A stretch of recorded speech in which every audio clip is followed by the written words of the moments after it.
चलिए बच्चों, good evening to all of you. हमारा बच्चों क्लास 10th का टॉपिक था surface area and volume chapter, जिसके हम लोग एक्सरसाइज करने जा रहे हैं 13.3। ठीक है, और वहाँ का फर्स्ट क्वेश्चन बच्चों मैं आपको इस एक्सरसाइज के बारे में बता देता हूँ। इस एक्सरसाइज के अंदर होता क्या बच्चों कि आपके वॉल्यूम पे वर्क किया जा रहा है, ठीक है, और कुछ स्पेशल क्वेश्चन भी हैं। इस एक्सरसाइज से क्वेश्चन बहुत सारे पूछे भी गए हैं एग्जाम के अंदर। अब यहाँ जो कंसेप्ट है वो ये वाला लग रहा है बच्चों कि पर्टिकुलर कोई भी ऑब्जेक्ट है आपका, भले ही वो स्फेयर हो, भले ही वो कोन हो, भले ही वो सिलेंडर हो, उसके अंदर जितनी एयर जा सकती है, जितना पानी जा सकता है, जितनी मिट्टी जा सकती है, दैट इज वो उसका क्या होता है बच्चों, वॉल्यूम होता है। ठीक है, और कभी भी किसी चीज़ को पिघला कर आप दूसरी चीज़ में कन्वर्ट करेंगे तो पर्टिकुलर दोनों चीज़ों का वॉल्यूम क्या रहेगा, सेम। ठीक है, तो क्वेश्चन नंबर फर्स्ट हमारा यही है बच्चों। क्वेश्चन नंबर फर्स्ट में क्या बोला गया है, एक मेटलिक स्फीयर है of radius 4.2 centimetre is melted and recast into a cylinder of radius 6 centimetre, find the height of the cylinder. Sphere है बच्चों जिसकी रेडियस है 4.2, सिलेंडर है जिसकी रेडियस है 6, हाइट आपसे पूछी गई है, इसको पिघला के इसमें कन्वर्ट किया गया है, तो आपको पता है कि दोनों का वॉल्यूम क्या होगा, सेम होगा। तो वॉल्यूम ऑफ स्फीयर बराबर क्या होगा बच्चों, वॉल्यूम ऑफ सिलेंडर। तो वॉल्यूम ऑफ स्फीयर बच्चों कितना होता है 4/3 पाई, और यहाँ पर r3, और इसका बच्चों कितना होता है पाई r स्क्वायर h। ठीक है, आप पाई से पाई यहाँ पे कैंसिल कर देंगे बच्चों, 4/3, रेडियस की जगह बच्चों कितना आ जाएगा 4.2 इंटू 4.2 इंटू 4.2, यहाँ पे r स्क्वायर की बच्चों क्या आएगा 6 इंटू 6 इंटू h। ठीक है, यहाँ से बेटा इसको हटाऊंगा, नीचे आएगा 10, यहाँ से बिठाऊंगा 10, यहाँ से बिठाऊंगा 10, ये आएगा 6 7 जा 6 7 जा। ठीक है, कैंसिल आउट हो गया, 14 3 जा 42, ये होगा। अगर आप एक चीज देखो यार बेटा, तो यहाँ पे अगर आप देखेंगे यहाँ पर 4 इंटू 14 इंटू 7 इंटू 7 अपॉन नीचे कितना हो गया बच्चों 1000 is equal to h।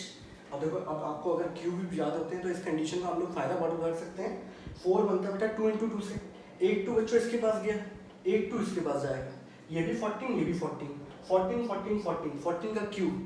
Otherwise किसी को नहीं समझना है तो डायरेक्ट मल्टीप्लाई कर लेना, वो आंसर आ जाएगा। तो 14 का क्यूब जो होता है बच्चों वो होता है 2174। ठीक है, अपॉन क्या हो गया 1000, तो बेटा ये आंसर आएगा 2.174 centimetre. This is the height. ठीक है बच्चों, ये इसकी क्या निकल के आएगी बच्चों, हाइट निकल के आएगी। कोई डाउट हो देखें जरा।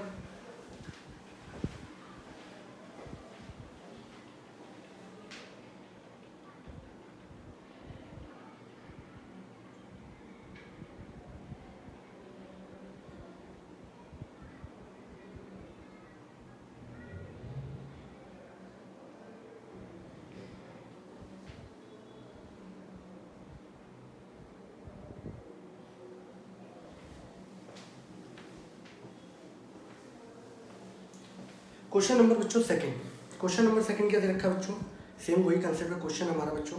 Metallic sphere of radii 6 8 and 10 centimetre are melted to form a single solid sphere, find the radius of the resulting sphere.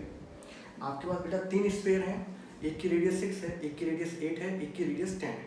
इन तीनों को पिघला के एक बड़ा स्फीयर बनाया गया। तो पर्टिकुलर आप लोगों को पता है कि कभी चीज़ को पिघला के आप बनाते हो कुछ चीज़, तो वॉल्यूम क्या होता है सबका अलग, वो सेम ही रहेगा। तो यहाँ पे तीनों स्फीयर का जो वॉल्यूम होगा वो बराबर होगा बड़े वाले वॉल्यूम के। ठीक है, ये कंसेप्ट लगाना है। अब एक स्फीयर छोटा होगा क्योंकि रेडियस कम है, फिर उससे ज़्यादा, फिर उससे ज़्यादा, ये कंडीशन रहेगी। चलिए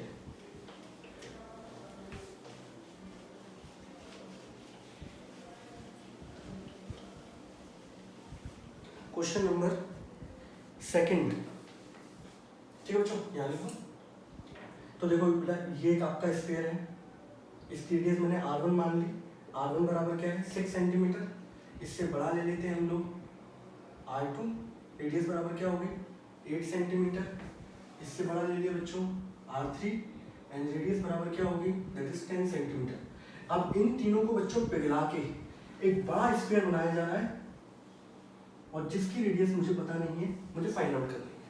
तो मुझे पता है कि भाई इसका वॉल्यूम v1, इसका वॉल्यूम v2, इसका वॉल्यूम v3 बराबर होगा बड़े वाले के वॉल्यूम के। इसका वॉल्यूम क्या होगा, स्फीयर है बच्चों, तो 4/3 पाई r1 का क्यूब, दूसरे वाले में 4/3 पाई r2 का क्यूब, 4/3 पाई r3 का क्यूब बराबर 4/3 पाई कैपिटल R का। कोई डाउट किसी को? सब में आप देखोगे 4/3 4/3 4/3 4/3 कॉमन है, सब में पाई पाई पाई पाई ये भी कॉमन है। क्या बचा बच्चों? 6 का क्यूब, 8 का क्यूब, 10 का क्यूब बराबर r क्यूब। 6 का क्यूब बच्चों 216, 8 का क्यूब 512, ये कितना होता है 1000, बच्चे r क्यूब, ये कितना हो जाएगा 1728। अब क्वेश्चन कराने के बाद प्रैक्टिस हो जाती है कि वो सब पहले से पता चल जाता है हमें, ठीक है। तो एक ही इनपुट मंत्र है, दैट इज प्रैक्टिस। 1728 बच्चों किसका क्यूब होता है? दैट इज 12 का, ठीक है। तो कुल मिला के यहाँ से क्या रिजल्ट निकल के आया कि जो बड़ा वाला आपका स्फीयर है उसकी जो रेडियस निकल के आएगी that is equal to 12 centimetre. कोई डाउट? देख लें आप, कोई डाउट लगे बताइए मुझे।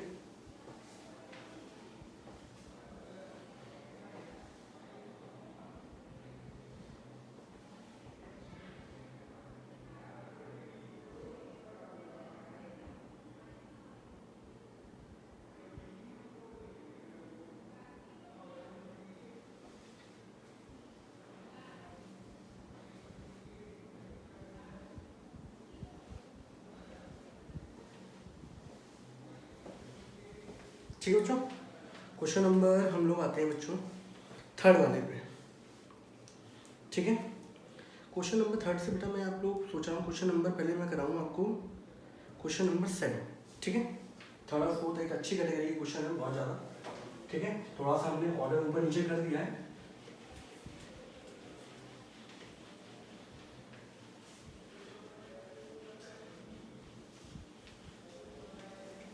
क्वेश्चन नंबर बच्चों हमारा क्या दे रखा है? क्वेश्चन नंबर बच्चों 7, एक सिलेंड्रिकल बकेट है ऑफ 32 सेंटीमीटर हाई, ठीक है।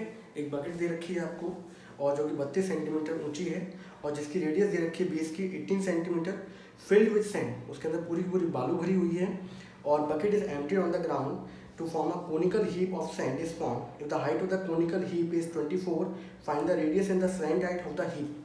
ठीक है भाई, आपसे बोला गया बच्चों सिलेंड्रिकल बकेट है। पहले बात तो क्वेश्चन देख लें हम लोग। क्वेश्चन नंबर 7, ठीक है। ये रखा बच्चों, इसकी हाइट कितनी है बच्चों? 32 सेंटीमीटर, ठीक है। रेडियस कितनी दे रखी है? That is equals to 18 centimetre. ये दे रखा है, हाँ। सिलेंडर बराबर 32 सेंटीमीटर हाई, रेडियस दे रखा है 18 सेंटीमीटर और इसके अंदर बच्चों क्या है? पूरी क्या भरी हुई है? सैंड भरी हुई है। और जब इसको पलटा गया तो यहाँ से जो एक तरीके से इस तरीके से मान लेता हूँ मैं, आपकी बकेट इस तरीके से, तो यहाँ से जब ये गिरा तो कुल मिला के इस तरीके का कोण हमारा क्या हो रहा है बच्चों? फॉर्म हो रहा है, ठीक है। इस कोण की आपको क्या क्या फाइंड करना है देख ले जरा। इस कोण की आपको हाइट दे रखी है, इस हाइट दे रखी है आपको 24 सेंटीमीटर, ठीक है। आपसे इसकी रेडियस पूछी जा रही है और इसकी स्लैंट हाइट पूछी जा रही है, ठीक है। दो चीज़ आपसे पूछी गई, ठीक है। तो देखो भाई यहाँ पर इसके अंदर जितनी मिट्टी थी, मैंने आपको बताया कोई भी चीज़ ऑब्जेक्ट जो अपने अंदर कंटेन करता है दैट इज कॉल्ड वॉल्यूम। तो इसका पर्टिकुलर जो मिट्टी इसके अंदर रही होगी, बालू जिसके अंदर रही होगी, वो उसका वॉल्यूम होगा। उसको उठा के ये पटक दिया गया तो वो क्या बन गया बच्चों? कोण। तो इसका वॉल्यूम और इसका वॉल्यूम दोनों आपस में क्या होंगे? बराबर होंगे। तो आप यहाँ से क्या लिखोगे भाई? यहाँ पे मैंने मेंशन नहीं किया बच्चों, मेंशन कर देता हूँ मैं यहाँ पे कि भाई सिलेंडर है हमारा, उसकी रेडियस को मैंने मान लिया है 18 सेंटीमीटर, उसकी हाइट को मैंने मान लिया है 32 सेंटीमीटर और जो मेरे पास कोण है बच्चों, कोण की हाइट को मैंने क्या माना है बच्चों? Capital H.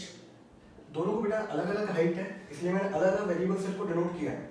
इसकी जो रेडियस है बच्चों, इसको मैंने कैपिटल आर मान लिया है और स्लैंट हाइट जो कि मैंने मान ली बच्चों एल, ठीक है। अब कंसेप्ट आपको पता ही है कि कौन सा आपको कंसेप्ट यहाँ पर क्या करना है? यूज करना है। तो कंसेप्ट यहाँ पर यूज होगा कि volume of cylinder is equals to volume of cone, ठीक है। वॉल्यूम ऑफ सिलेंडर क्या होगा बच्चों? That is pi are square h. तो पाई आर स्क्वायर और ये हाइट एच। वॉल्यूम ऑफ कोण कितना होता है? 1/3 pi are square H, capital H. Pi से पाई क्या होगा बच्चों? Cancel out. रेडियस की वैल्यू पुट करिए आप, 18 इंटू 18 स्क्वायर लगा हुआ। हाइट कितनी दे रखी है? 32, 1/3 रेडियस का स्क्वायर बच्चों जो कि मुझे फाइंड करना है आप लोगों को। एच की वैल्यू दे रखी है 24। अब बेटा कई बार मैं आंसर डायरेक्ट लिख देता हूँ यहाँ पर, लेकिन आप लोग तभी करिएगा जब पर्टिकुलर क्या है कि आप पूरी कैलकुलेशन कर लें, ठीक है। 3 से बच्चों काटूंगा मैं इसको 8 से काटूंगा 4। अब यहाँ पे स्क्वायर बच्चों, जब मैं स्क्वायर हटाऊंगा तो यहाँ पे रूट आएगा।